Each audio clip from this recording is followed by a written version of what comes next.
Welcome to the Butts in the Seats podcast, episode number 128. We are moving.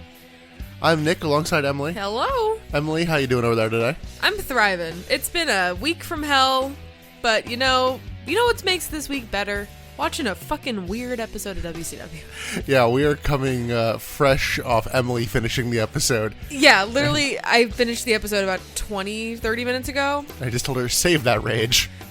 The problem is, it wasn't a bad episode up until the ending. It wasn't. It's a strange one for sure. We'll get to it. How are you doing, Nick? I feel like I never asked you that. I'm doing fine. How has your life been in the last week or so since we've recorded?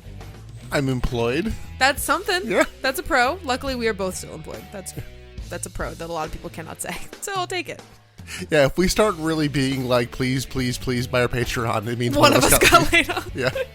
Please, for the love of God, give me $5 a month.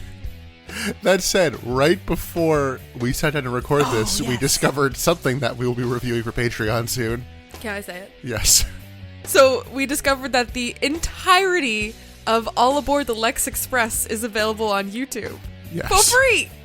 Thanks, WWE Vault. I'm so hyped. So we're gonna 100% be doing that on the Patreon. I don't know when because we have other stuff scheduled, but it will happen on the Patreon soon. For the record, I have shown Emily the Body Slam Challenge. Yeah. I think we turned it off after that. Yeah, She's not probably ready for 10 minutes of bus footage. I'm hyped, though. Uninterrupted. He's gonna slam Yokozuna, though. Yeah, and then there's 2 more hours to the video. That's what I'm saying, Emily. There's still 2 hours after that. Guess we're gonna find out. Because this is on an aircraft carrier, right? I'm not making that up. Yeah, that one bit. It's on the USS Intrepid. Okay, well, that's what I'm hyped for. Again. Get big man on a boat. Although my dad gets really mad when I call aircraft carriers boats. So, get that man on a ship. There's a difference, I guess. Well, today we're here to talk about the September 4th, 2000 WCW Nitro. It is Nitro's 5th year anniversary. And we're going to hear about that about 17 times through the broadcast. Yeah, they're so excited for year 6 of Nitro. And I'm like, it's going to be the best year yet, right, guys? Guys? We are live from Dallas, Texas. And this show did a 3.2 to Raw's 5.8. That doesn't seem like that big of a gap. Yeah. In the past, it's been way bigger. Yep. And that's also because Raw was preempted once again this week. And so Raw did a 5.8 2 hours later, airing at 11 p.m. Eastern Time. And Nitro was unopposed. Even so, I feel like unopposed, there has been a bigger gap. Oh, yeah. So there's something there. I think next week is the last time they do a 3 until the last episode of just that Curiosity Watch. Okay. So I actually do have some backstage notes this time. It's nice. Tell me more. For the last few weeks, it hasn't been anything. Yeah, it's been very minimal, or you've had like your thunder reports. I do have the weather report as well, but Eric Bischoff at this time is in talks to purchase WCW. That seems like a great idea. Why wouldn't he do that? I don't even think this is with Fusion. I think this is a different group. Yeah, I've only just recently learned about Fusion. Apparently, all 3 big companies are reaching out and trying to put together a match for Sue Hawk and Kelly Wigglesworth from Survivor. Huh? I don't know. They got beef, apparently. I was kind of counting on you knowing about this. I have never watched Survivor. I don't know anything about Survivor, but the fact that there's a woman named Kelly Wigglesworth, I'm interested. It might be Wigglesworth, but it... It's Wigglesworth, please. Wigles Worth. Yeah, that's Wigglesworth. No, it's been on my list to go back and watch some episodes of Survivor or some seasons. There's 40 seasons, maybe more than 40. I can't watch them all.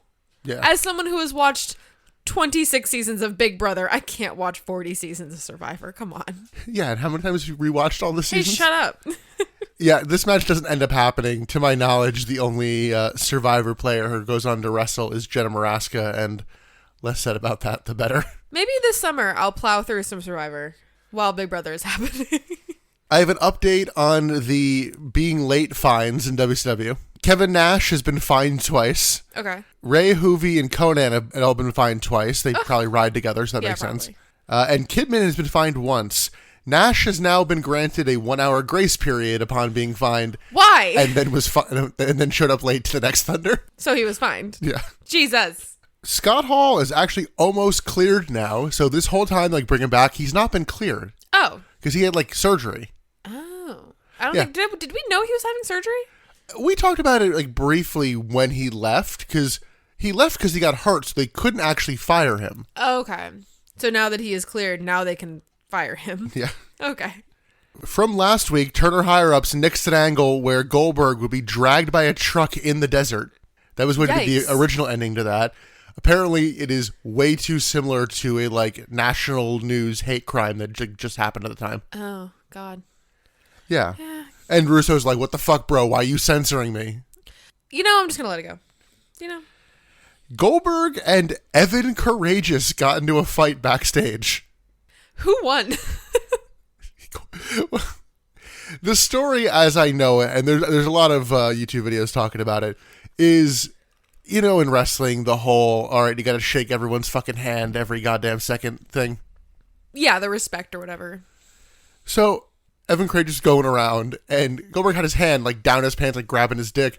And Evan Courageous is like, okay, you know, I'm good. And Goldberg took this as a sign of disrespect, and then fucking, like, started choking Evan Courageous. No, I'm on Evan's side. Yeah. What the fuck? Apparently, I've not seen it, but apparently ICP have a great shoot interview about it. Oh, really? Yeah. God. I forget if it's this Nitro or the next Nitro where, as a, like, apology, they're like, all right, you're going to, like, beat Chronic, and it just doesn't happen. I think this show where it absolutely doesn't happen, or, like, next week they're going to win by, like, count out or something. Oh, jeez. In one of those notes that just, like, oh, that's weird that, like, this has just kind of gotten swept under the rug during all this. A WWF-WCW lawsuit was settled, and part of the terms were that WWF would have the right of first refusal to bid on WCW assets if the company were ever to sell or go out of business. Interesting. Yeah. Interesting. And then over in OVW, Leviathan is getting quite a big push. You know him as Batista. Ah, I was wondering, like, who is Leviathan? Yeah. Okay, that makes sense. That's early. Earlier than I thought. I mean, he shows up in 2002, so... Is it 2002? In my head, it was 2004. Yeah, he's Deacon Batista. Yes, because he's with the Dudleys. Only one of them, but yes. Brother Devon. Yes. Yes. And then, yeah, he shows up on Raw by the end there and is just like regular Batista. It was Brother Devon and Deacon Batista? Well, that was his name? Yes. It wasn't Deacon Dave? Come on. It's right there. His name is Dave. Admittedly, I don't know that he was Brother Devon. Because that's what he is in TNA. Oh. But he was doing the, like, pastor testify. Oh, yeah. He was Reverend Devon. That's what it was. Reverend. No, yeah, we just merged that. We're watching too many things with the same people. Well, in that similar vein, Emily, it's time for a weather report where there's always thunder. Hit me with that thunder. I guess I should say hit me with that lightning, because you can't get hit by thunder. So in the opening segment, Major Guns is forced to wear a Canadian t-shirt, rips it off to reveal a USA bikini top. War Games Russo's Revenge is announced for Nitro. Ugh. They start teasing that Ric Flair will be at David's wedding on the 11th. Yeah, it's his son's wedding. He should be there. In Charlotte. We got a backstage Finley sighting. Finley! I think he's just like an agent or something now. He's just like breaking up a fight. Yeah. Reno beat up Ozzy, who is Daphne's boyfriend. It's the same guy from At Least the Last Thunder. Ozzy. I think he just like saw the wrong guy or whatever. From Maybe, yeah. Nitro. Also, like they didn't highlight whoever it was. Nope. I cannot keep Reno's name straight in my head. He's Rocco in my notes sometimes. Then I remember he's Reno. It flip flops. I know it's an R and it ends in an O. They haven't really progressed the whatever family business thing with him and Vito. Because I keep forgetting that he's also Italian. Like, to me,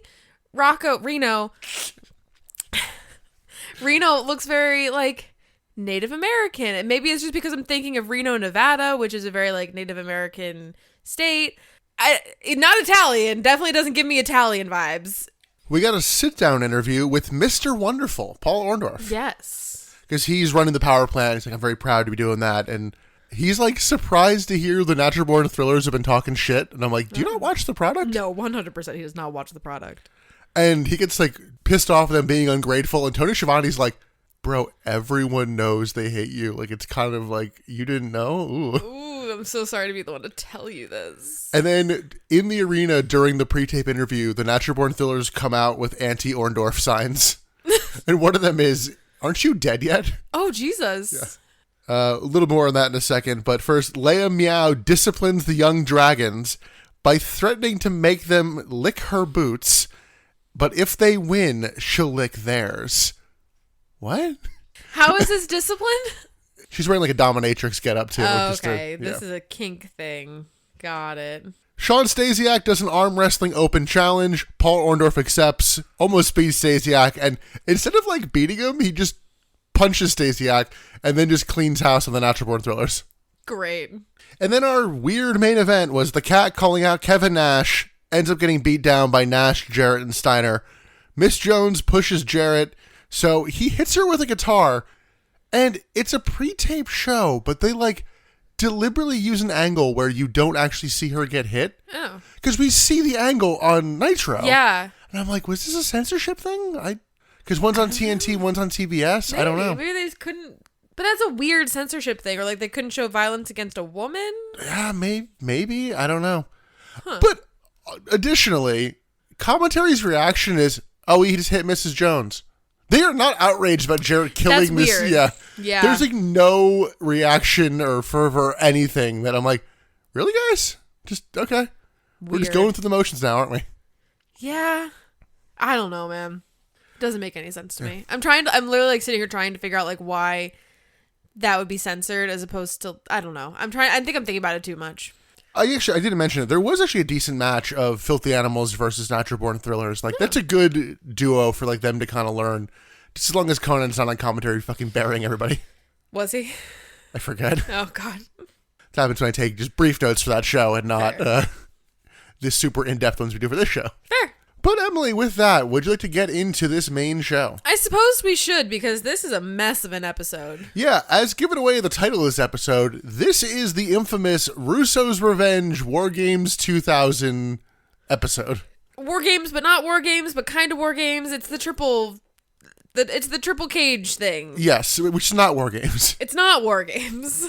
Yeah, let's just open with that. I realized we have not reviewed a War Games match on the podcast. No. Because they had kind of gotten rid of it by 99. Because the 98 one went so badly. They're like, oh, it's not.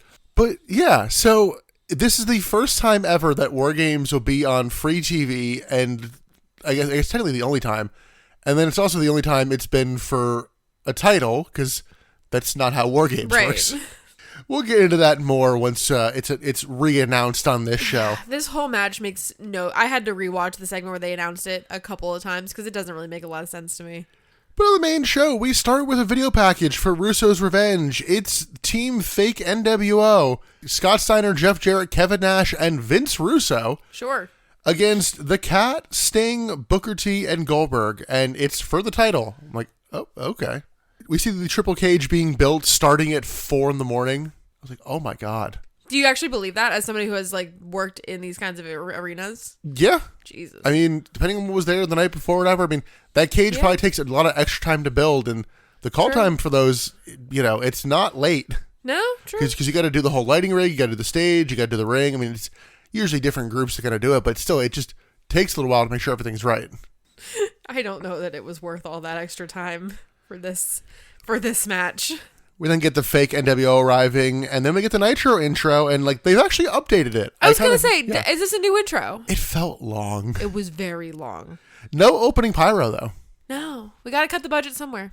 We go right into our opening match. It is the Insane Clown Posse versus the Filthy Animals. I'm like, Insane Clown Posse? You're getting a title shot?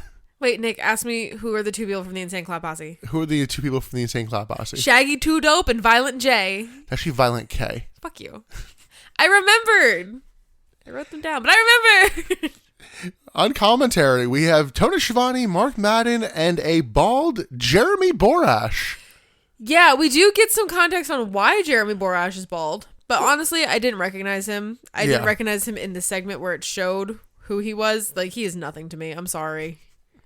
I know. He's a lot bigger in early days, TNA. I'm sure. Before they had Christy Hemme doing early interviews. He was TNA. Yeah, he's still in TNA. Jesus Christ. Well, in 2010 when we're watching. Again, we're watching too many things. And I was like, I know the name Jeremy Borash. I know this is someone I should remember, but you don't ring true in my brain right now. TNA. He's not in WCW. He's fucking TNA. Well, we've also seen him get beat up by Tank Abbott. But like WCW. A long time ago. Yeah. Okay. So I would more recent memory, I would know him from TNA. Yes. God. Oh, we watch too much wrestling. Yeah, because he's the backstage interview and like also ring announcer for TNA. Right. So yeah, Scott Hudson's not here again this week because like his wife's in labor. I'm like, wait, wasn't that the excuse last week? Yeah. Has this just been like a week-long labor? If so, I'm so sorry for this woman. And we see evidence of him being here earlier today, later in the show. Oh yeah. Yeah, I'm like, wait, so I don't know. But Jeremy Borash is bald here because apparently he lost a ratings bet. And they flat out say it's because he lost a ratings bet. Yeah. We're not hiding anything behind the curtain anymore. He and Vince Russo had a bet on the ratings, and the loser had to get their head shaved. So we do later get a clip of all of the Nitro girls shaving Jeremy's head. So the real question is, what was the bet and who thought it was going to do better or worse? Yeah, right? I feel like Russo overshot. I want to believe in my heart that it was the other way, and... it was for the women's triple threat. Oh. But anyway, we have a match. The fucking horns on Rey Mysterio. They're bad. Conan grabs a mic, does his promo. The ICP start an offense and whip Hoovy and Rey into each other. Rey and Hoovy come back with a springboard dropkick and moonsault. Hoovy vaults Rey into a dropkick on Shaggy, and the two vault to the floor. Shaggy counters a dive with a dropkick and tags in Violent J. Shaggy holds Hoovy, but it's the one thing they didn't want to happen, and Jay hits Shaggy. Hoovy hits a wheelbarrow bulldog, and Rey hits a springboard leg drop. On commentary, we get Conan referencing Richard Gere again, because he only has 3 jokes. My God. Him and Richard Gere just reminds me of fucking... There's a segment with Road Dogg in TNA where they crash a like WWE like promo shoot, and he makes the same mahi mahi joke like 8 times because... he's seeing different people, so it's fresh for them. Oh, sure. But they show him telling it like every fucking time, and I'm like, yikes. Shut the fuck up. The Filthy Animals hit Poetry in Motion, and Rey hits a Bronco Buster. Not a face full of stuff. That is only when it's Tigress. Correct. Violent J clotheslines Rey, and Hoovy is sent to the floor. Jay hits a big press slam on Rey and goes for it again, but Hoovy hits a springboard dropkick with Rey landing on Violent J.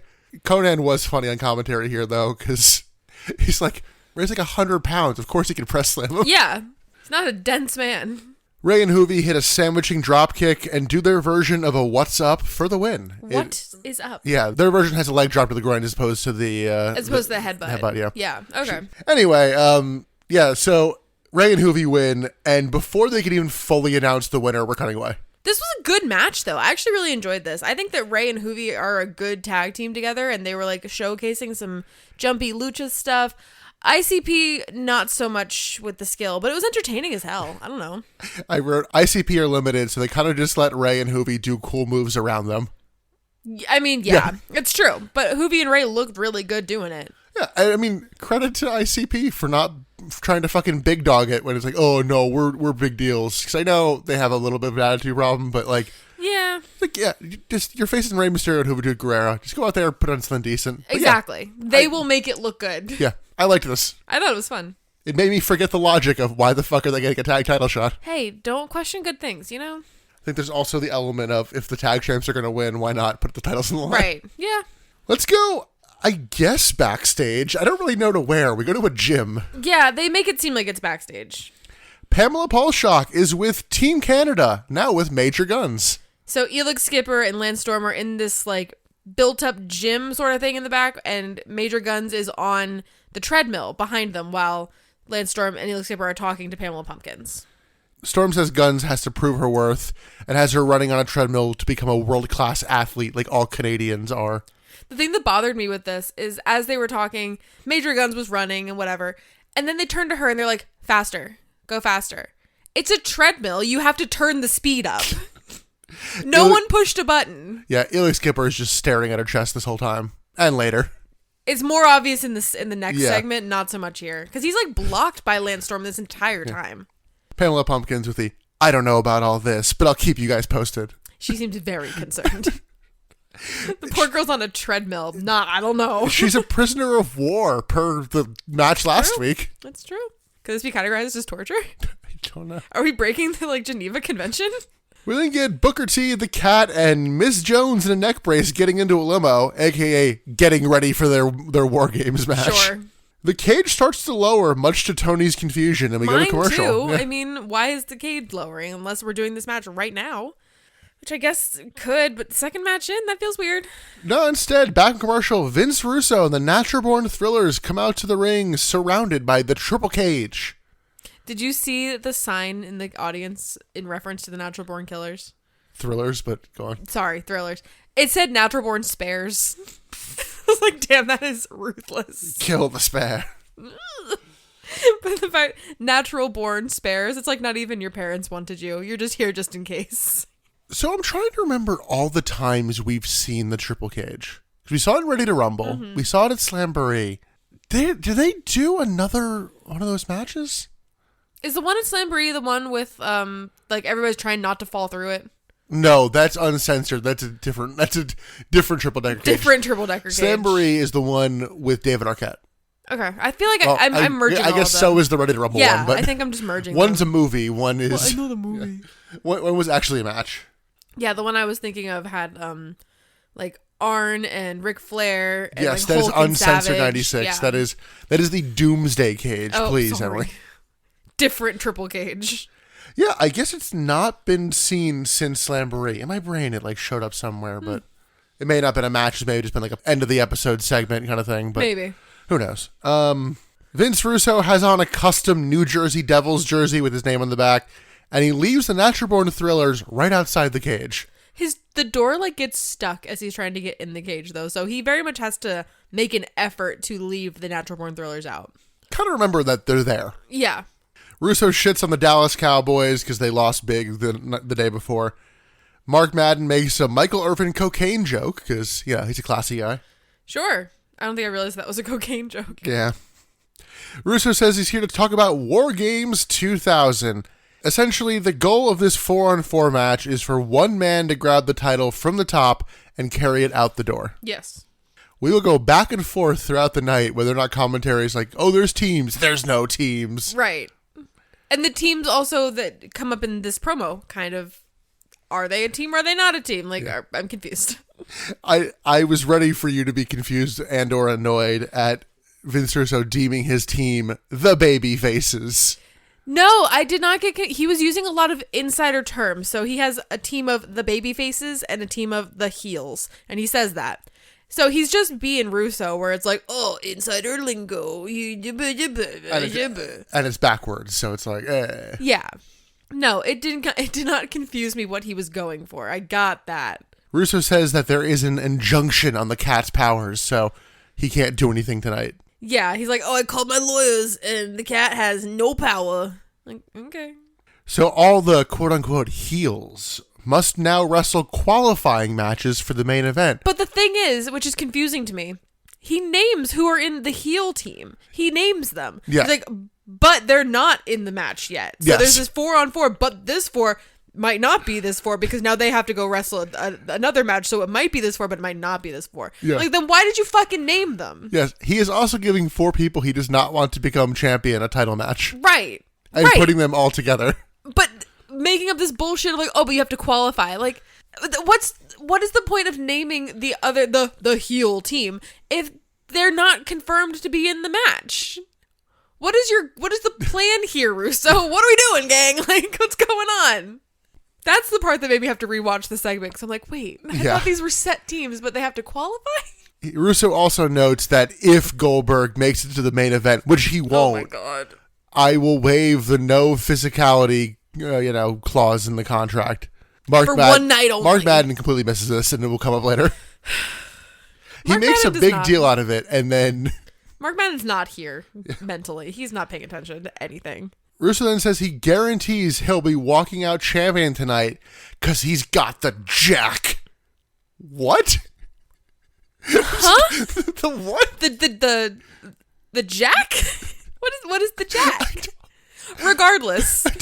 I pondered for a good long while on what the fuck he was going for, and I have no idea. Well, this gets followed up by another line that makes me go, huh?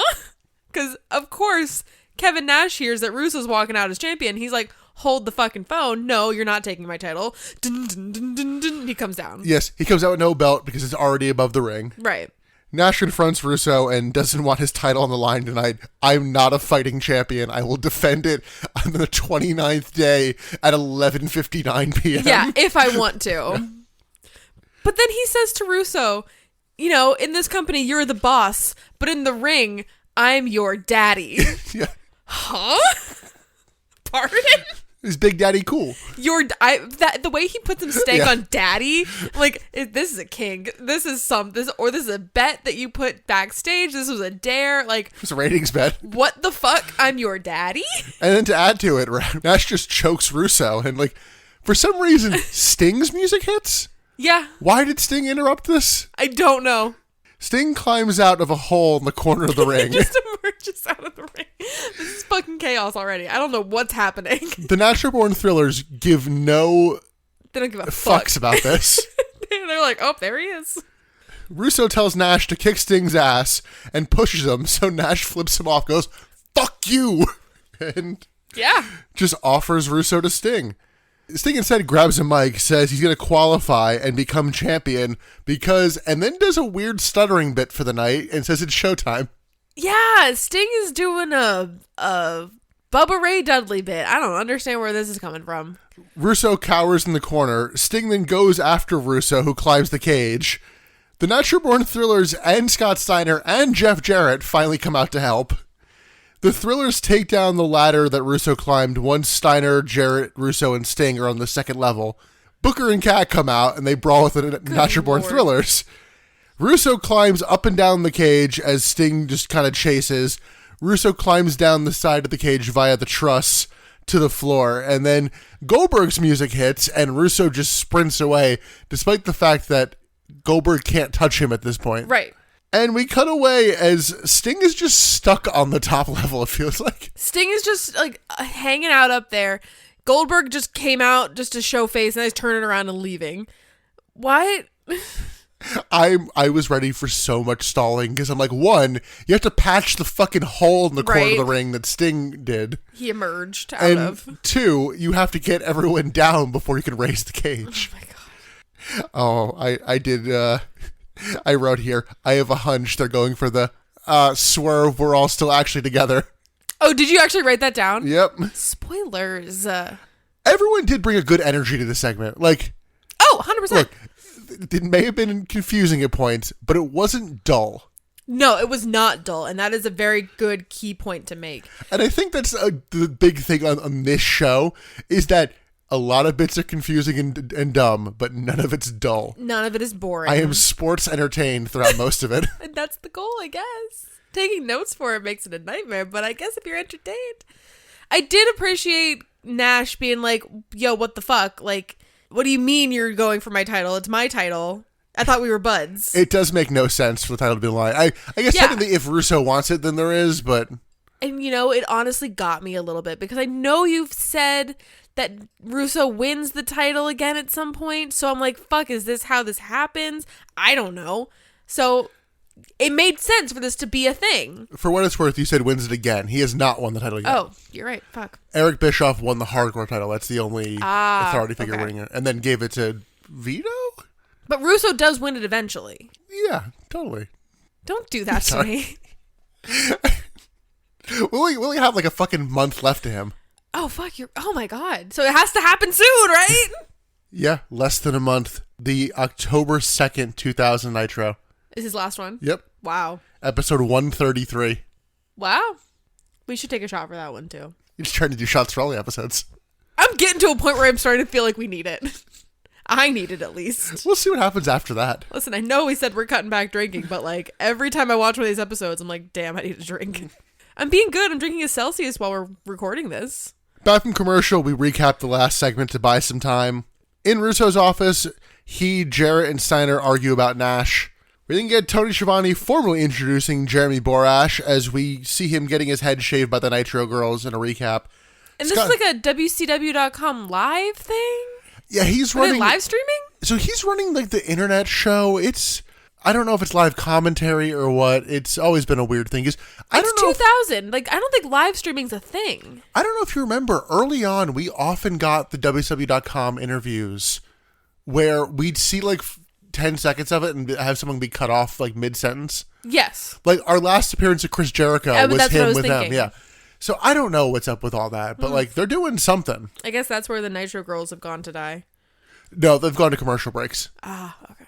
But yeah, Jerry Borash gets his head shaved by the Nitro girls and Scott Hudson, and it was a ratings bet. Yeah. That's it. Jeremy Borash has a very distinct voice once you know him enough, and I'm like, I kind of like him on commentary. He's not bad, but he didn't stand out. But I feel like that's a good thing. Commentary speculates who will be in the qualifying matches, because we have 5 matches announced for the rest of the show, and I'm trying to think, do we get any other matches? No, I don't think so. However, they are interrupted by the Harris Brothers music, and the Harris Brothers explain they shot a home video and have to threaten the commentators to have it played because they brought it to the truck and they didn't want to play it. So, and it feels like they are really trying to like force production to play it, because Tony Schiavone has to like look dead in the camera and be like, play the tape, play it, hey. I think that's more Tony Schiavone going, I don't want to improv, just go to the fucking bit. You did know one of the Harris Brothers had a very ironic t-shirt. Had a tattoo parlor t-shirt, and you're like, do you want to advertise that? Yeah, one of them was walking out with a t-shirt that was advertising, I guess, a local tattoo shop, or maybe one that they had utilized, with their full name and store phone number on it.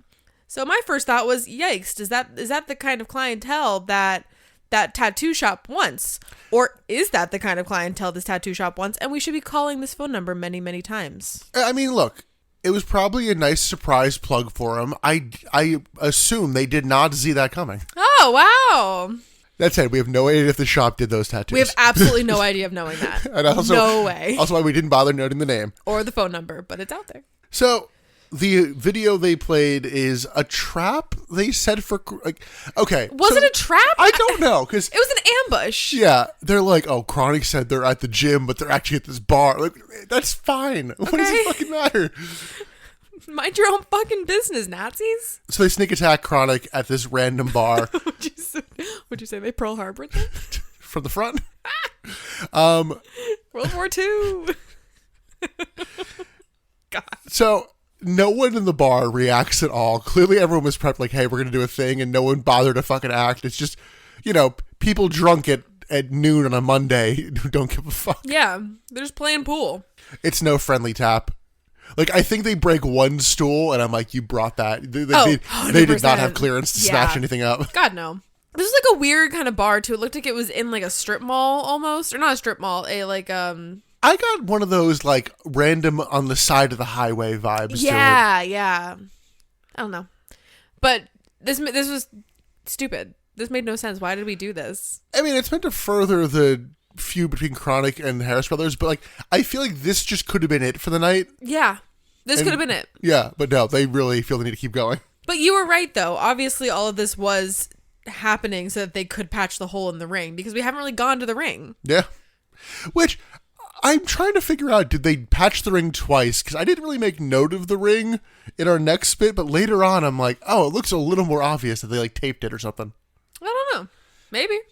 Well, actually, our next bit is Shane Douglas complaining to Vince Russo and says he wants Goldberg tonight. And Russo points out, like, Goldberg will kill you. You want him one-on-one? That's a terrible idea. And Douglas like, I don't want him one-on-one. No, I got a bunch of backup. And Tori's like, no. Well, and like, who's the backup? The Natural Born Thrillers. The Natural Born Thrillers appear from a random corner of the office, and Russo's like surprised to see them. Where did they come from? There's like 5 of them. How did you not notice they were there? 5 big guys. But yeah, Tori's like, these guys fucking suck. Like, no, you can do it on your own, actually. It's like, they literally fuck up everything you've told them to do. Yes. No. Tori wants it to be one-on-one. Russo agrees the one-on-one, and then once they leave, tells the Thrillers to watch Douglas's back. Honestly, I kind of respect Russo for that, because he's like, you're gonna get killed by this guy.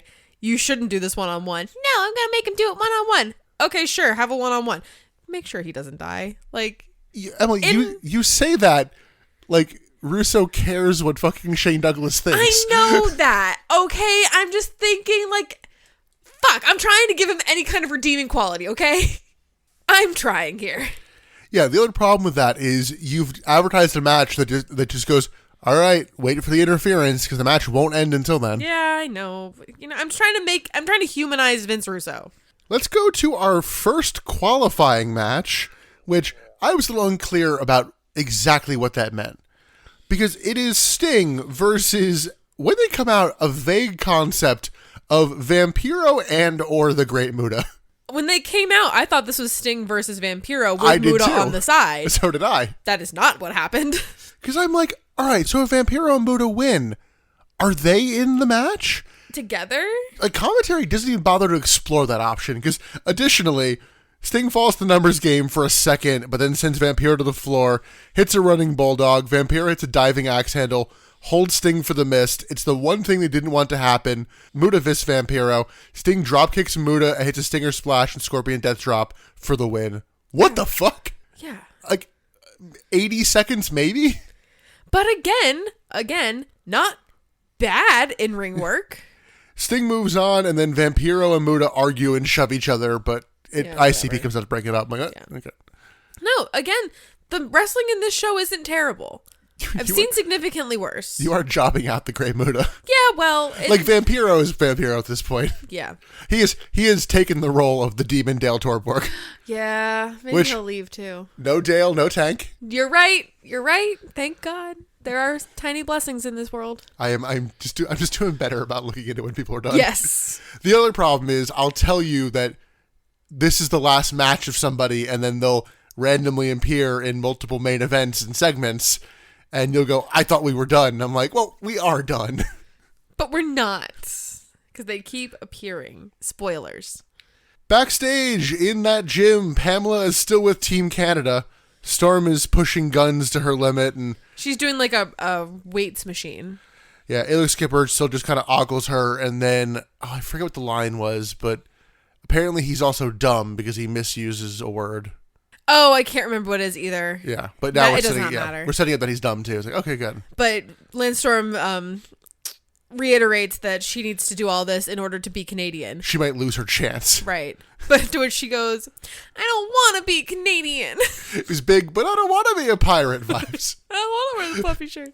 Yeah, which I appreciate them acknowledging the kind of plot hole, but you need to explain it then. You can't just go, here's this plot hole, gang. I don't want to be a Canadian. Too bad. We'll see that group one more time. Backstage, Stevie Ray is arguing with Russo, and he's mad that he's wrestling someone. They go to great lengths to not say who he's facing. Russo also mentioned some Wednesday night gig that Stevie has. Is that Thunder? He's doing commentary on Thunder. Oh, you're doing commentary? Yeah. I don't think you've ever mentioned that. I mentioned it once, just like it doesn't come up all... Yeah, it's probably not very good. It's not. But yeah, so he's sitting there doing commentary, so he's like, yeah, I'll take away your cushy kind of, commentary gig. Yeah. But they kept saying, you gotta fight him, or whatever, and I'm like, okay, the only dramatic reveal left, because frankly, the only qualifying matches are Booker and the Cat. Right. So I don't feel like him versus the Cat is this big drama piece that they wanted to be. So it's gotta be Booker. Yeah. If you put, I know they don't want you to think about it, but if you actually put any thought to it, it's like, okay, it's Booker. That's true. Yeah. Russo says Stevie might become champion tonight, and that's funny. That's when I realized, I'm like, oh, so if Vampiro and Muta won, they'd be in the match. Yeah. And if Stevie wins against Booker, Stevie's in the match. Yes. So why did we announce the team at the beginning? Yeah, if anything, it would have made more sense for you to not announce who you're facing so that it is actually a surprise that Stevie has to face Booker. Yeah. Anyway, backstage, Jeff Jarrett and Steiner try to appeal to Kevin Nash, but Nash is still pissed. He's like, oh, fuck it. Fuck Russo. I don't care. Jeff Jarrett is literally like, get over it. Like, basically says, fucking deal with it. Get over it. Can he give that speech to Nash about trying to rehire Scott Hall? Get over it. We then get Stevie Ray coming out to the ring, and they're like, we don't know who he's going to face. I'm like, no, guys, it is literally 50-50.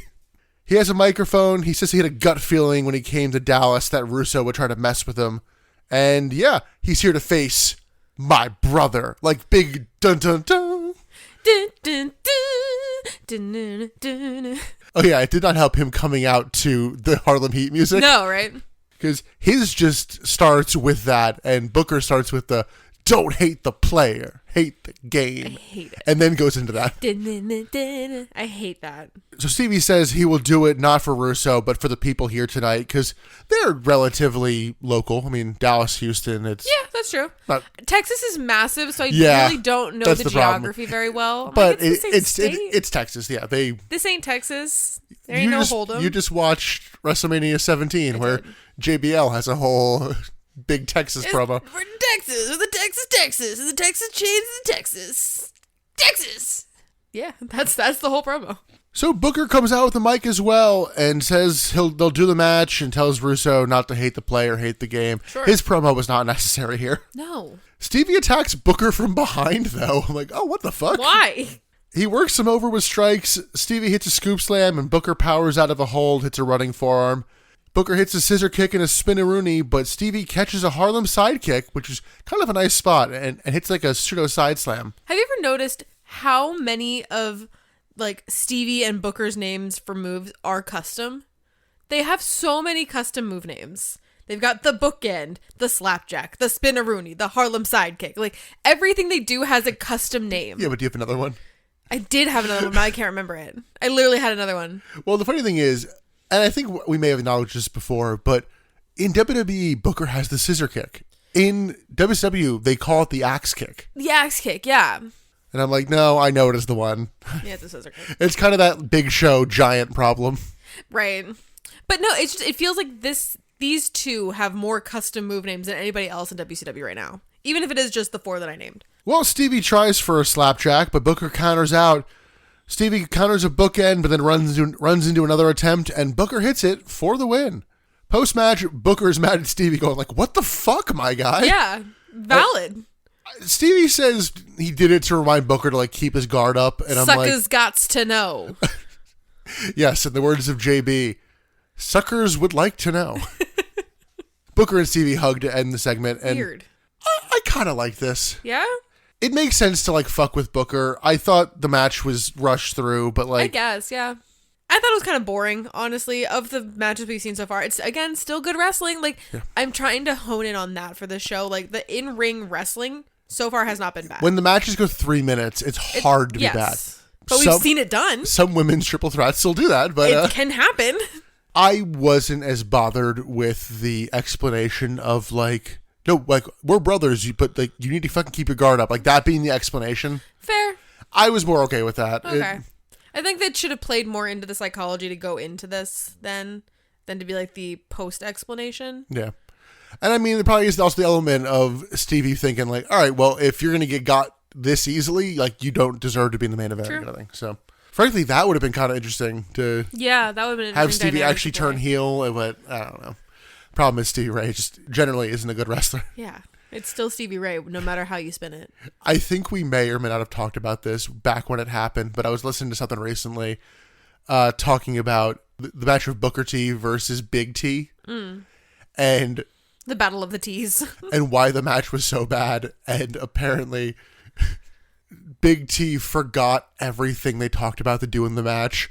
And Booker's says it to Stevie Ray on the outside, and Stevie Ray has to cover his face because he starts bursting out laughing. Oh no! I don't think we caught that bit, but just oh no, I want to rewatch. This dumb motherfucker forgot Jesus everything. Christ.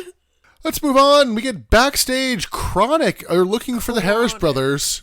They ask the Young Dragons, who don't understand them, so Chronic attack them. What the fuck, my guy? Okay, racist. But again, Jamie-san understands English. We know that for a fact. And he took the biggest fucking bump. He took the table bump. We get back from commercial. 3 counter in the ring and are interrupted by Chronic. They come out and the bell rings. Remember that. Mm-hmm. The bell does ring.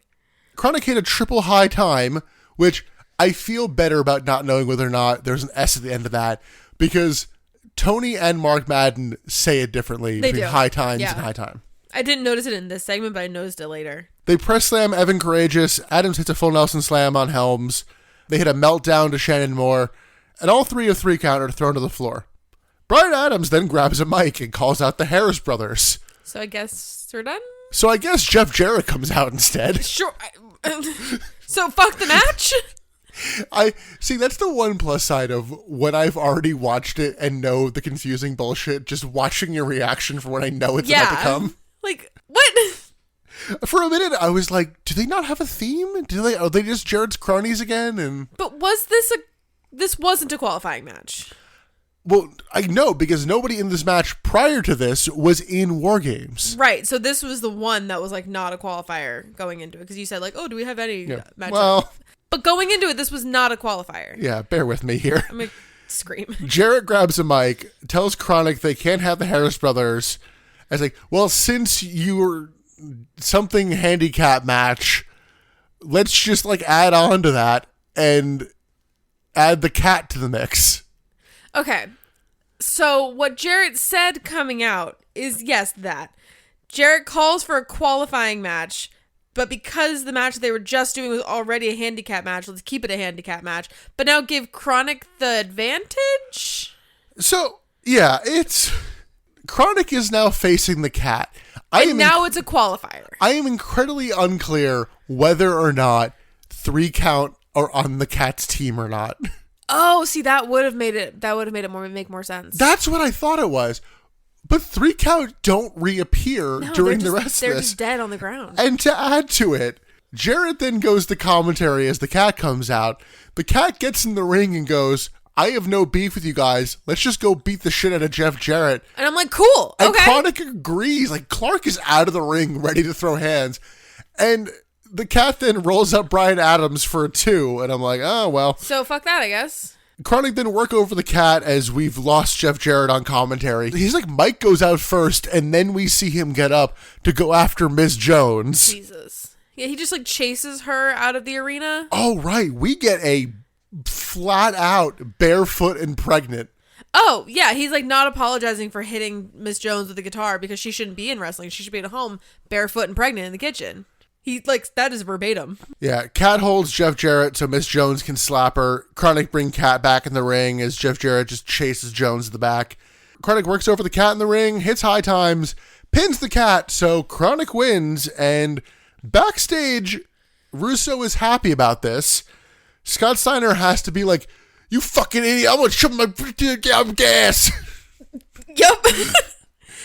This doesn't make any sense, because now Chronic as the team qualifies for War Games. So also, now the heels have the numbers advantage. But I cannot stress enough, Russo is happy the cat is not in the match. Yes. You filed an injunction. He has no booking power. You're the one who put him in the match. Also, he hasn't been wrestling because he's been the authority power. He's never been a good wrestler, so why was he a threat? He's probably I know you're not pinning anybody, but he's the least threatening out of Sting, Booker T, and Goldberg. But we're like, got him, win. Like, what?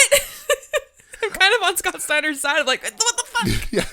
Well, then there's a long, like, pregnant pause, and then Russo just goes... barefoot and pregnant pause? Yeah. Russo just puts head in the hands. And I'm like, are you figuring this out, or are you mad that Steiner what's going on? So, fuck 3 Count, I guess, additionally. Oh, yeah, that too. They're just dead, fuck. But yeah, you are now outnumbered 5-4, and... I'd say you're outnumbered 5-3 because Russo isn't a fucking wrestler. And you're losing Nash, because earlier he was like, what if I play for the other side? Yeah, well, this is when commentators are like, oh, there's no teams. There's no teams. Oh, my God. I hate it here. Why did we watch this show? You know, it's funny. When I was watching it, I went, I don't know if this is a bad show. And I'm like, again, oh, my God, I put any amount of thought into this. Oh, Jesus. Because you watched it separately, and then you watched it on me watching it, and I was losing my mind. Like, this is fucking stupid. I think that's the moment in your brain where you were like, oh, maybe it was bad. Maybe this was stupid.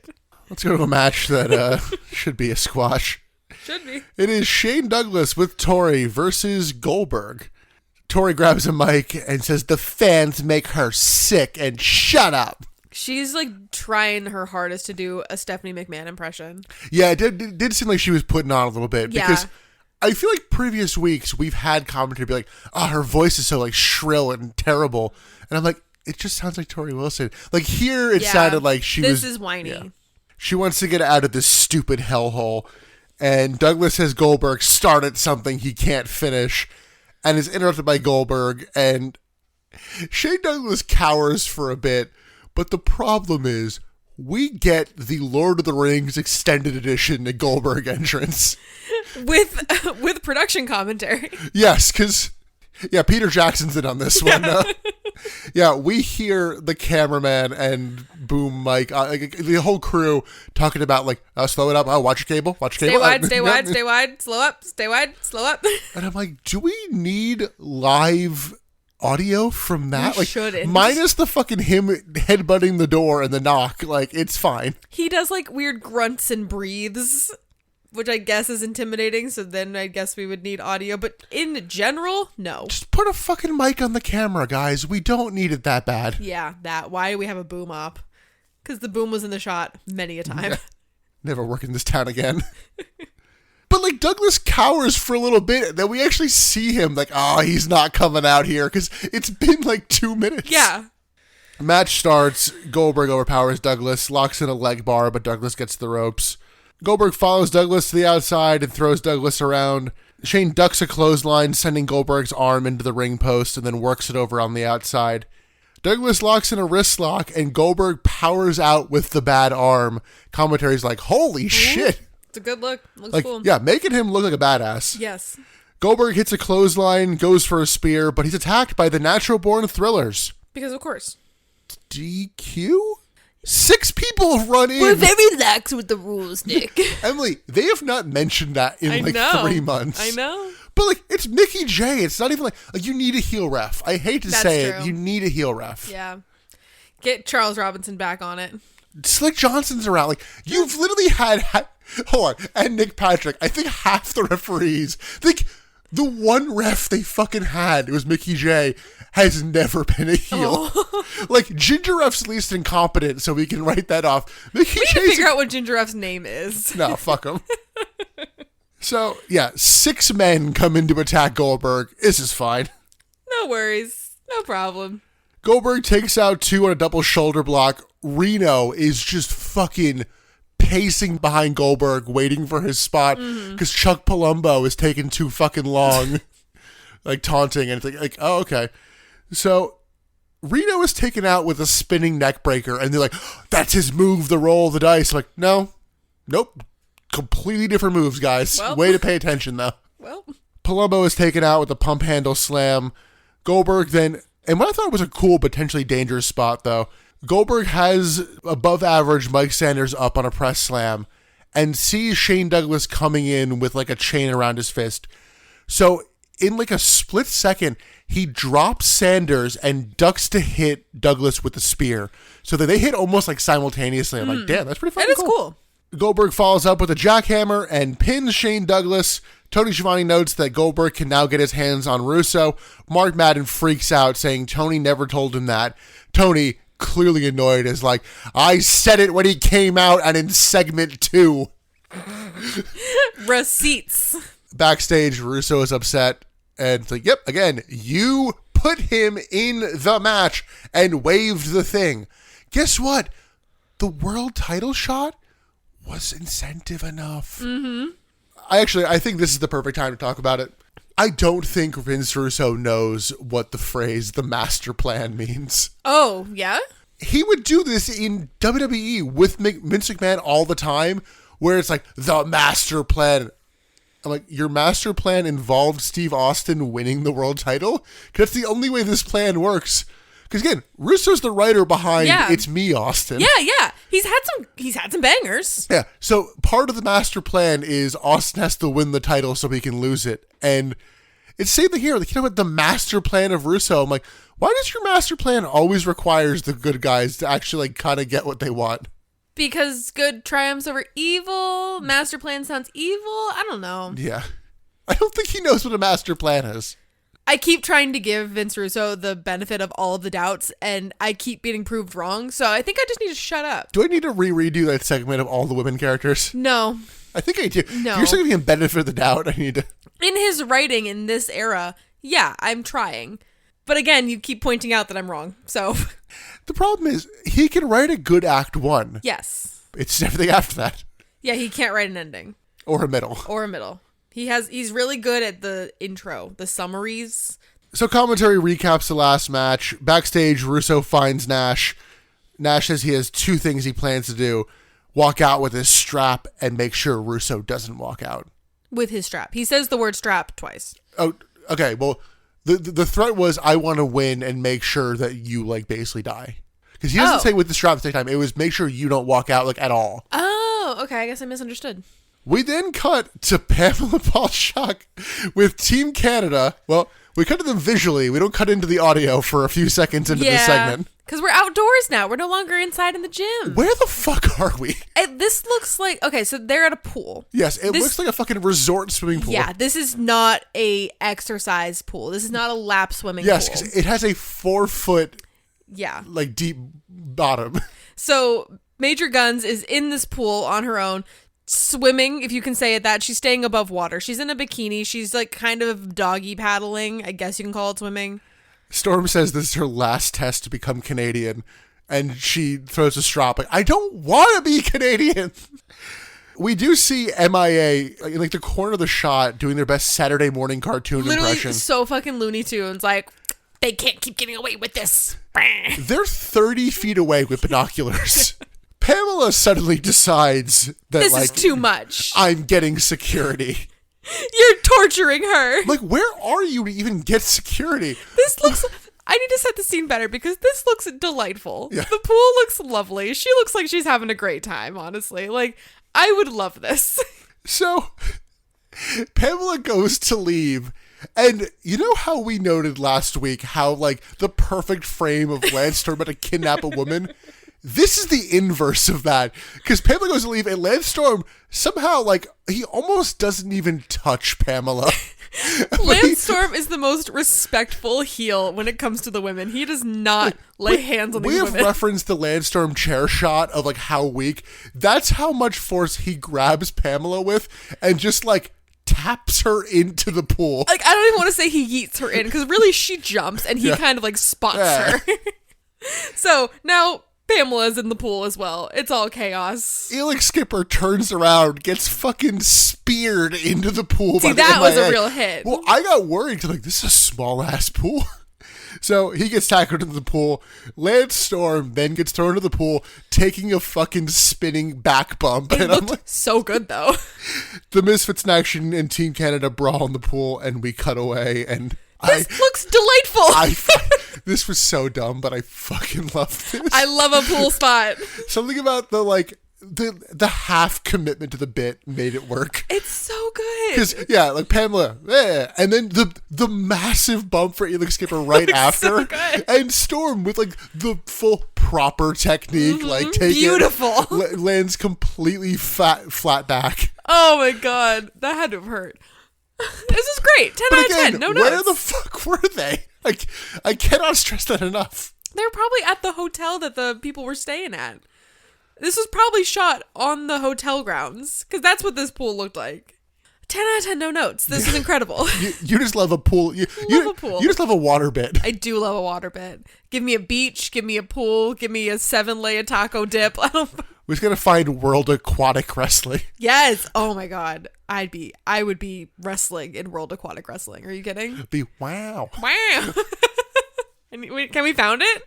Backstage, Russo hypes up the Natural Born Thrillers and books all of them versus Vito in a gauntlet match. He's really trying to make us think that these guys are something. Backstage, a visibly wet Pamela Paulshock, my good continuity. Yes, there you go.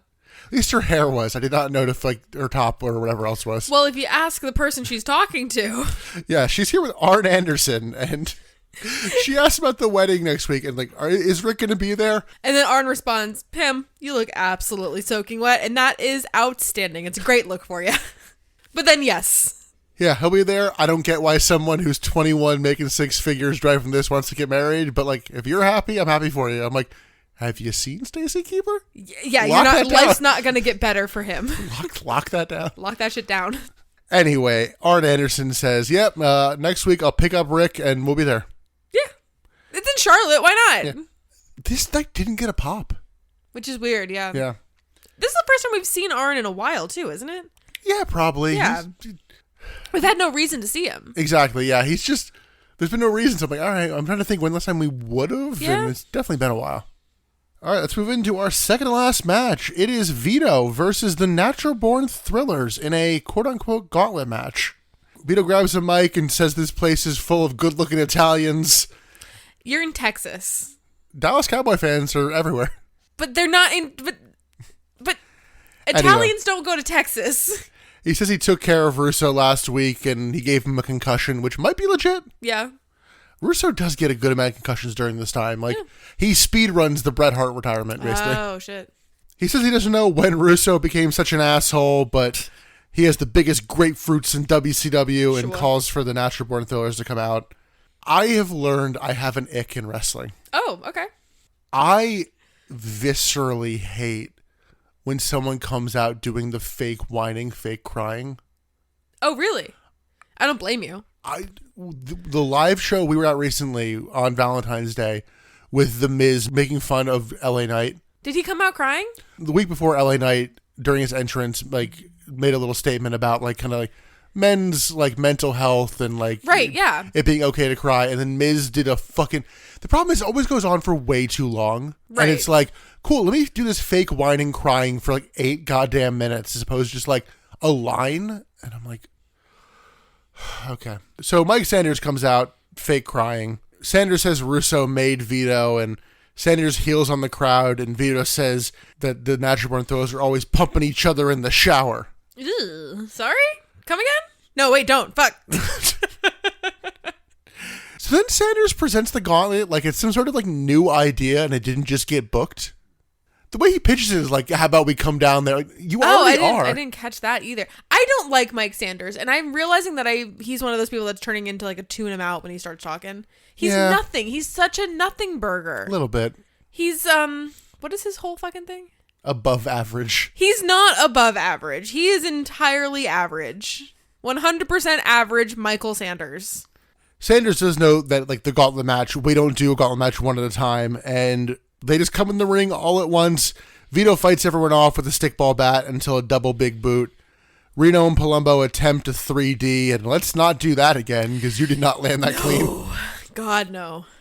They all continue to beat down Vito with strikes. Vito makes a bit of a comeback, but is taken down by Sanders. Vito is held for a diving shoulder block by Palumbo, and I was surprised he hit it, because like that's usually the one thing they didn't want to happen. Right, usually.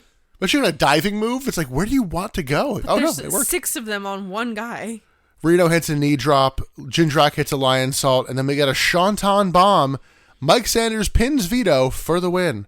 Post-match, they attack Vito some more and like use the stickball bat, stomp the shit out of him. And I'm like, okay, who's going to come out to save him? We cut backstage. Oh my God. The most devastating cut there has ever been. Chronic, Booker T, and Sting looking fucking bored. Yeah. Head down, not paying attention to anything, just bored. I'm like, this is literally the group that would come out to help him. Yeah. And they're they are actively not paying attention. They could not give a fuck. Also, not with them, Goldberg. Yeah, where the hell did Goldberg go? This was, I think, just a heat segment to try to like make you think the Natural Born Thrillers were kind of legitimate. Because maybe they keep getting bitched out. Every now and then you need to have them do something to be a threat. So War Games is next. But first, we get Pamela Paulshock backstage with Stinger, Booker, and Chronic. No one really says much a note. And Tony Schiavone does like note, like, where is Goldberg? What's going on with this? Good question. Not important. Doesn't matter, but good question. Thanks for asking. So that brings us to War Games 2000 Russo's Revenge. Strap the fuck in. So. Oh my God, I didn't realize how many notes I have on this. The way a War Games match normally works. Yeah. 2 people start. You have time intervals for additional entrants. It's 1 from each team alternating. And then once everyone is in, it is the match beyond. And then depending on what company it is, you can win by pinfall, submission, or requires surrender, which is a fancy word for submission. Okay. This match, 2 people start. The order of entrance is random. So it's more like Elimination Chamber vibes. And you can win at any time. Yeah. The only goal is to get the title from the top of the triple decker cage down, bring it all the way to the floor, and walk through the door. Yes. Which I appreciate, because I feel like I remember some match like this of us being like, all right, can you win by... We must have done one of these. So I'm like, can you win by climbing down the side, or do you have to... We'll have to go back and look, because I do remember that conversation, but what match was that? It wasn't a title match, I remember. Anyway. But so the teams here are Jeff Jarrett, Kevin Nash, Scott Steiner, and Vince Russo versus Sting, Booker T, Bryan Adams, Brian Clark, and Goldberg, but there's no teams. Right. And it's definitely not the babyfaces versus the heels. Yeah, because again, anyone can win this match by taking the title out. So really, it shouldn't be teams. It should just be like there's alliances, but... Yeah, alliances would be a great word to use for this. I think they just say teams because it needs to make sense for you to help somebody else win the title. I guess, yeah. So yeah, they are doing the timed entrance. Jeff Jarrett comes out first wearing more protection than usual for the cage. Lots of pads. I don't blame him though. I mean, it's metal, so. We go to commercial after Jarrett. Well, it's not metal, and we'll get to that in a second. So Sting is the second man out. Commentary notes, like, you can win immediately, basically making this match null and void for everybody else. Yeah, so why didn't they both just run in and get to the top? Why wouldn't you do that? I guess Jarrett's not trying to win for himself? Why not? I don't know. Why not? Yeah, that's the problem, is like the faces, well, three of the faces kind of want to actually win the title. Chronic could give a fuck.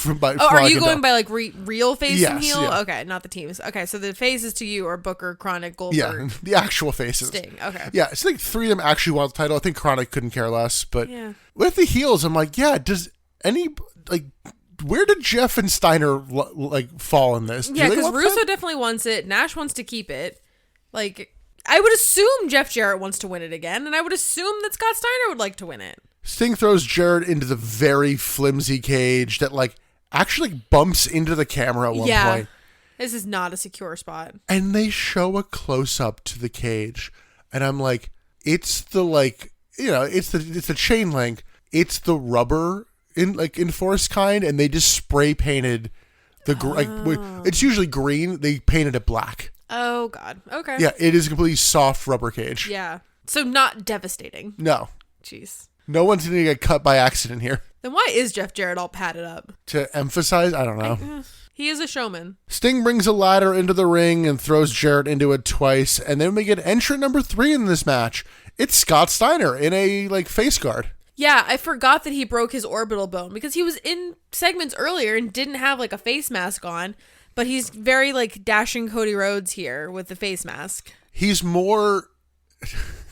Oh, fuck, what year is it? He's more Trish Stratus because it's not the cool, like, complete face one. It's like bunch of bandages over the nose. Doesn't make him look cool. Yeah, no, he doesn't look cool at all. But Steiner stops Sting climbing to the second level. Jarrett and Steiner hit ladder shots to a hanging Sting.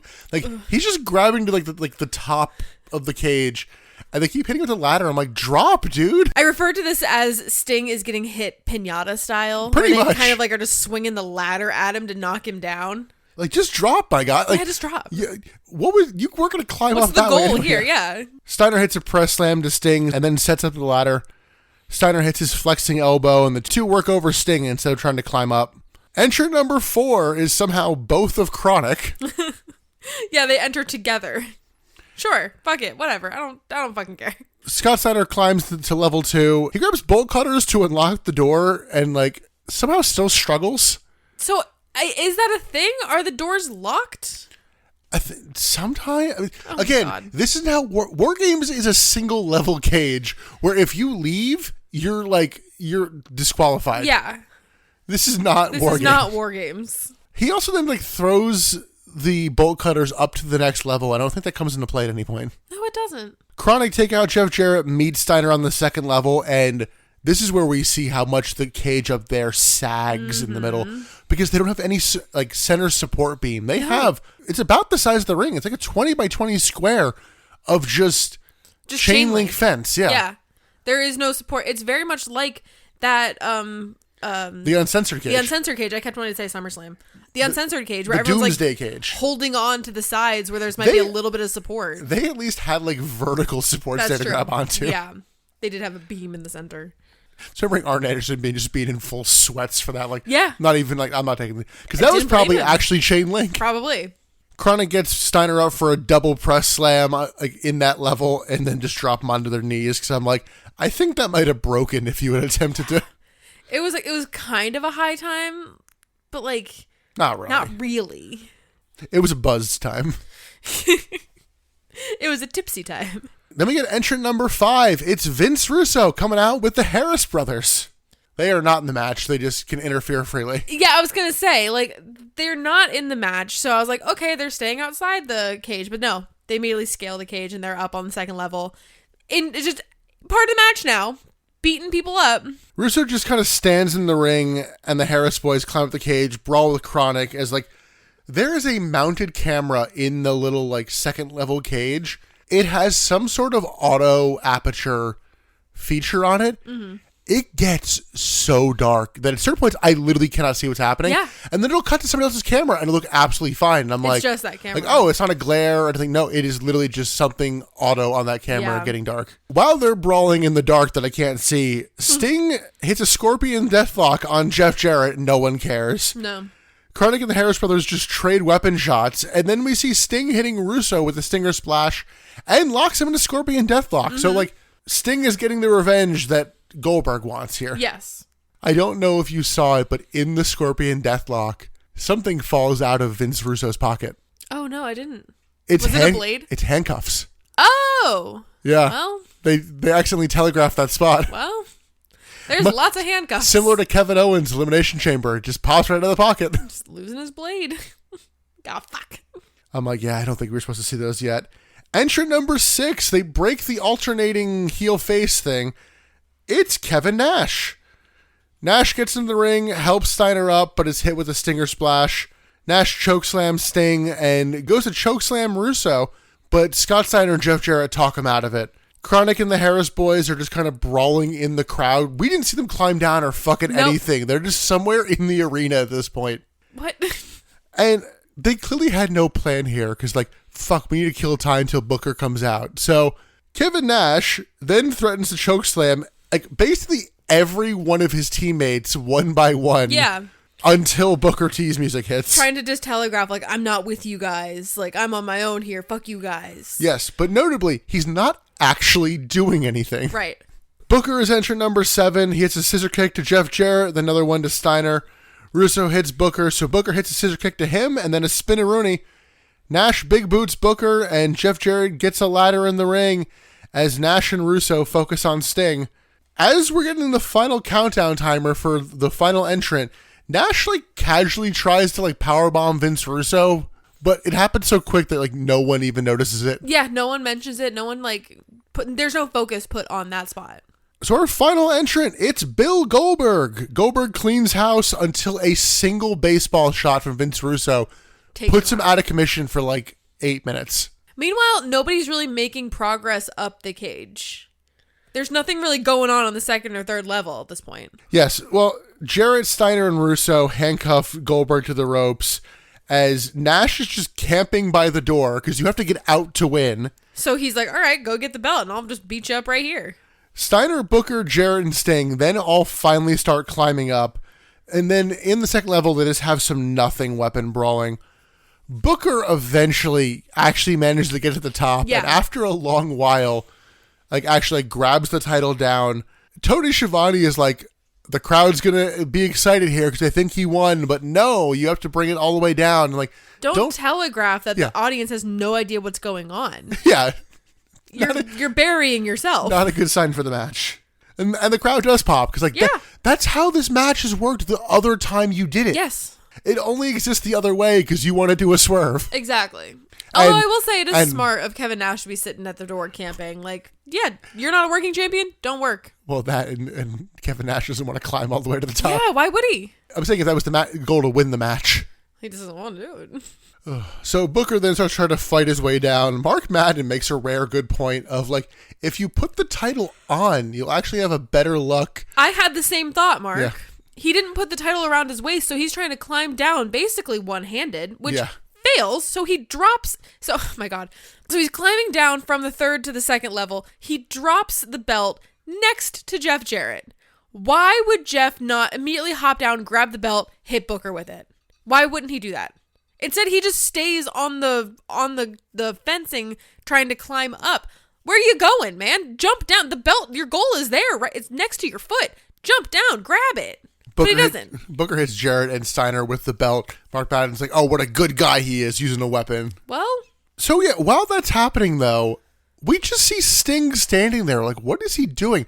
Like, oh, he's handcuffed. Yeah, turns out he is handcuffed to the second cage, and there are like 4 other pairs of handcuffs on the cage ready to be utilized at any point.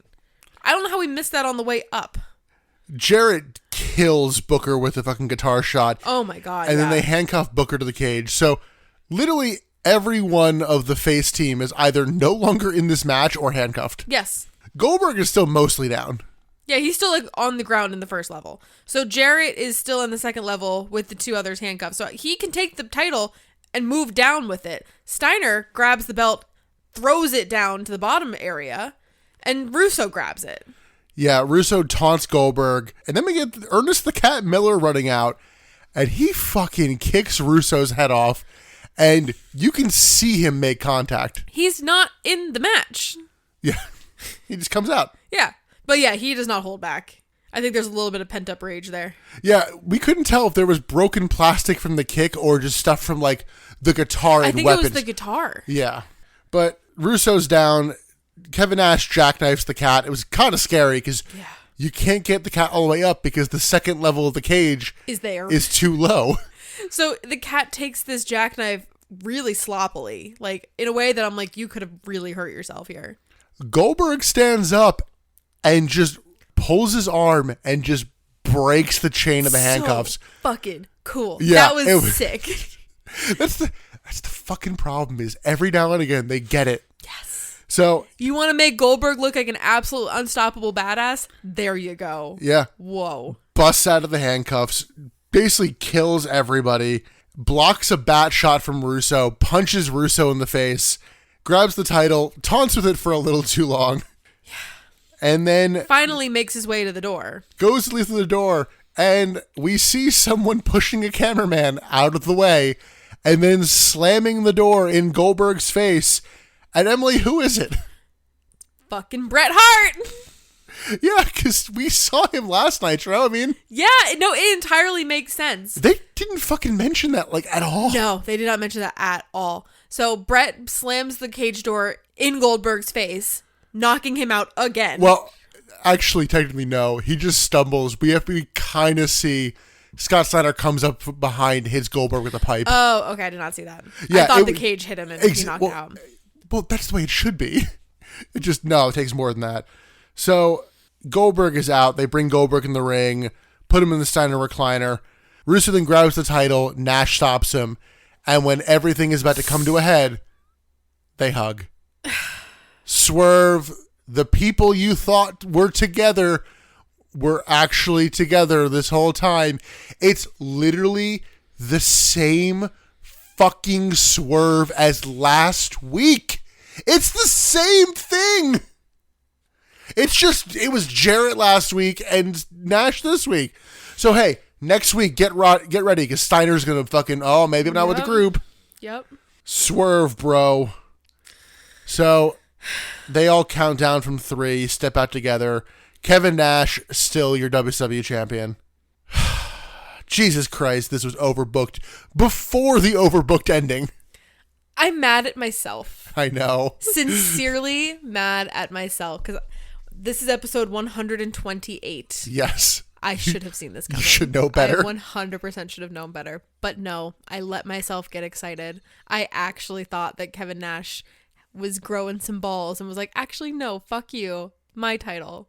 And like he turned heel a week and a half ago and then was like, remember, he's the puppet master.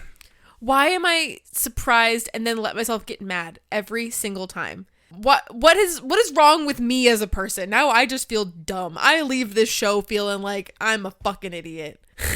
Like you already had the surprise of Bret Hart coming out. Like yeah. I don't know why you needed the fucking dissension. It literally didn't add to anything. I think it's this match is the exact same minus the hug. Yeah. I think I let myself get excited that they might have actually done something different this time. No. Why do we do this show? I never leave feeling good. That said, this is not a good Nitro. But it is an entertaining Nitro. I think if you're looking at the final year of WCW, I don't think we said this before, this is essential viewing. Yeah. This is like mandatory for you to understand what's going on with Nitro in 2000. That's fair, actually. Like, this is the perfect summation of everything going right and wrong with the company at the same time. This is exactly what they wanted to happen, which is a damning accusation almost. Yeah, minus the first match, anything go over, and the main event, did anything go over 5 minutes? Like, the entire middle of it? Like, it's just, hey, let's go a long way to basically do the match we already announced, and then have that be an overbooked, complicated fucking mess. Yeah. That confuses the audience at home and in the crowd. Yeah. Because we're going to revive a brand of a match that has nothing to do with this, but you know it, so it's a ratings play. It's closer to this other thing, but the rules are different. Yeah. So people pop when that happens, but that's not the finish. And then... swerve, bro. False swerve. Yeah, exactly. Fuck you, Vince Russo. This whole episode... Why are you still giving the benefit of the doubt? How dare you? I don't know, because I'm trying to see the good in people, I guess. I don't know. The world fucking sucks. Somebody has to be the good guy. Lance Storm. Fuck. He's Canadian. Yeah, all of his training with Major Guns has a 25% tariff on it. This whole episode can be surmised as fucking flash and trash. Yeah. Yeah, because that's what it was. The beginning of this episode was giving me a headache, legitimately. There were so many strobing lights. Everything happened so quickly. You can't focus on anything as it's happening because the next thing is already come and gone. So you have to... try taking notes on one of these episodes, guys. It's not easy because you have to focus on what's happening while also write it down, but also make sure that you're not missing what's happening next because it's all happening at once. Yeah, you do have to pause often. So many times. When it's like... Okay, a kick was hit, but that means I have to write 4 sentences about all the implications of that kick. Quite honestly, we were worried about the commercial breaks. The commercials are a fucking blessing. Yeah. And, by the way, this is all to say nothing of, I'm going to watch Thunder. This is the last time you're going to see Bret Hart. That's true. Finally. Yeah. I feel like we've said goodbye to him so many times. I mean, we said goodbye when he actually stopped wrestling. Yeah. He popped back in for that weird I might face Hulk Hogan like 3 weeks. Yeah. And then he's popped back up in the desert or he popped back in at New Blood Rising first and then the desert. Right. I just I don't know how to feel at this point. Like, I guess I'm happy that Bret is gone because that means he's not part of this garbage anymore. But he was also already gone in my mind. Like, I don't know how to feel about this episode as a whole. I feel icky. I feel stupid. We've talked about reviewing it, but I need to show you Bret Hart's post 9/11 promo in WWA. Because that's the next thing he does. Oh, well, yeah, because it's only a year away. Yeah, because he gets fired in October, I want to say. And he doesn't go to WWE, so he shows up in WWA and then 9/11 happens. Yeah, and he does a whole thing about I was stuck in Australia. You people were very good to me. Okay. Yeah. Thanks, bud. It's a weird promo. I don't know if we're going to ever do WWA. We've kind of talked about it, but... Yeah, we always dabble with what's next. We've got a lot to go still, somehow. Yes. We still have about 18 months. Of us doing the podcast, not of Nitro existing. Yeah. Yeah. I mean, we'll talk in 18 months about what's next. It may be shorter because of... we need a plan for what's next in the Patreon, and that may inform what we do. True. Oh my god. I can't even think about what's next when that's what we just watched. I just feel duped. I feel bamboozled. I feel hoodwinked. I feel stupid. Speckeldorfed. Even Speckeldorfed. It's not been a word, and I agree with you. Well, Emily, do you have your answers yet, or do you need a minute to think about it? No, I don't have an answer. I don't. I have a best bit. I don't have an MVP because up until the very last second, Kevin Nash was my MVP. All right, well, let's attempt to go through it and see if anything sparks joy. Let's go into best bit, worst bit, and MVP. And, all right, Emily, you said you have your best bit. What do you have? I think it's the same best bit as yours. I fucking love a pool segment, and it looked delightful. So I'm giving it to Lance Storm and Major Guns and the whole cast at the pool. Yeah, I think that was just a good bit of comedy, and it was a good bit of comedy so much that I'm like, I don't even know how much you intended this to be the good bit of comedy it is, but it was light. It was a little bit of levity outside of the bullshit that was going on in the ring. All right, Emily, what is your worst bit? Probably the main event. Yeah? Yeah, it was so messy, and the ending made me feel gross.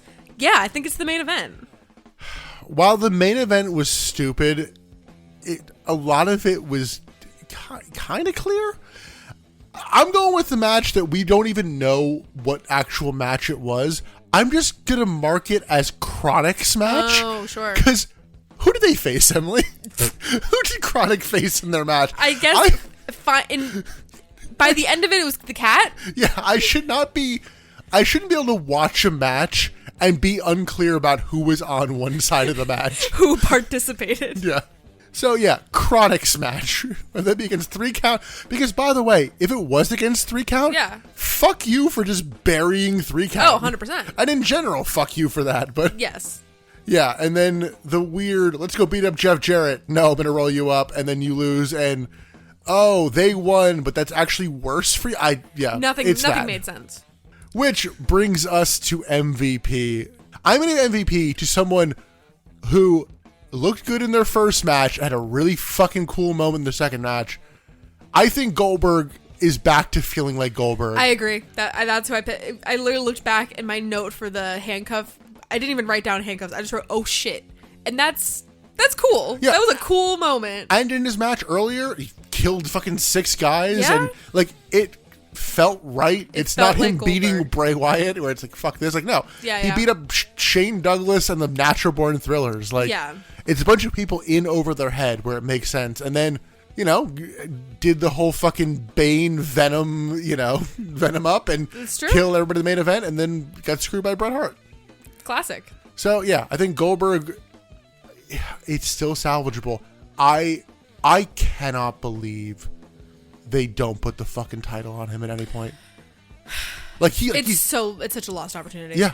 How? Not even a miss, just lost. It's still wild to me that it's like, oh yeah, no, he won it like the 2 times and that's it. Vince Russo, Kevin Nash, all the other people that are like at the top in the echelon, whatever, they're so selfish in both production and character. Like, why would they give it to Goldberg? I think Kevin Nash legitimately is a 4 or 5 time WCW champion. Mm-hmm. Emily, we saw him win his first championship. Yeah. And I'm like, I literally cannot tell you anything. Well, I can tell you one thing Kevin Nash has done as champion, and it was him doing the finger poke of doom with Hogan. Like, outside of that, I can't remember a single moment of him being champion. Yeah. No, he didn't do anything with it. Yeah, it was always just like I have it for a week. Mm-hmm. Oh, man. Yeah, this was a weird show. Because it was not bad. But it wasn't good. It was bad, but it was entertaining. It was that's the thing. I said I was sports entertained, and I sure was. That's as good of a praise as we can give them, because I feel like that's their goal. So again, I think they achieved their goal, whatever that means for them. Well, next week we'll have to be sports entertained by the wedding of David Flair and Stacy Keibler, or Miss Hancock, depending on how they're feeling. Yeah, it depends on which way the wind's blowing that day. Oh, but until the wedding episode, you can listen to all of our back catalog everywhere podcasts are found, except for SoundCloud. You can also follow us on all of our social media. Everywhere it's butts in the seats, butts in the pod, some iteration of that across the board. Yeah. We're on Blue Sky. I'm trying to fully transition us off of X into Blue Sky. I'm still posting on Twitter, X, but that's where I'm trying to move all of our content to. Yeah, admittedly, we've been slacking a bit, but if you want to know when episodes come out and don't have notifications on for the actual the podcast apps and all that, that's a good way to kind of see it. That's true. And then we have our, multi-mentioned Patreon. Yes. Patreon.com/buttsandseats. $5 a month gets you about 30 episodes at this point. We are nearing the end of our TNA watch through. As mentioned before, we're going to do All Aboard the Lex Express at some point soon. Hell yeah, brother! Recently announced over there, we will be doing our first ever book report for Controversy Creates Cash. Yes. That'll be out. Reading this book and regaling you with the tales. That'll be out the Monday after WrestleMania 41. Oh, good. So I'll be sitting with that whilst watching WrestleMania. That's fun. Well, you'll be editing that. Yeah, it'll be sitting with me in some way, shape, or form. Which congrats to the total package on being into the Hall of Fame. Yeah. It was a very beautiful little moment with him and DDP with Cody Rhodes. I liked it. I think it's going to be very sweet. Emily, any closing thoughts before we have one Nitro left and then Fall Brawl, where it's the shot, so we're almost there. God, I need it. Let's go take a shot right now. And Emily, Controversy Creates Cash is also episode 30. Oh, yeah. That's literally going to line up because Fall Brawl is right before WrestleMania. Yeah. And that's the one right after. Jesus. Yeah. Thank God. But until all the shot shenanigans, I'm Nick. I'm Emily. And thanks for listening to the Butts in the Seats podcast.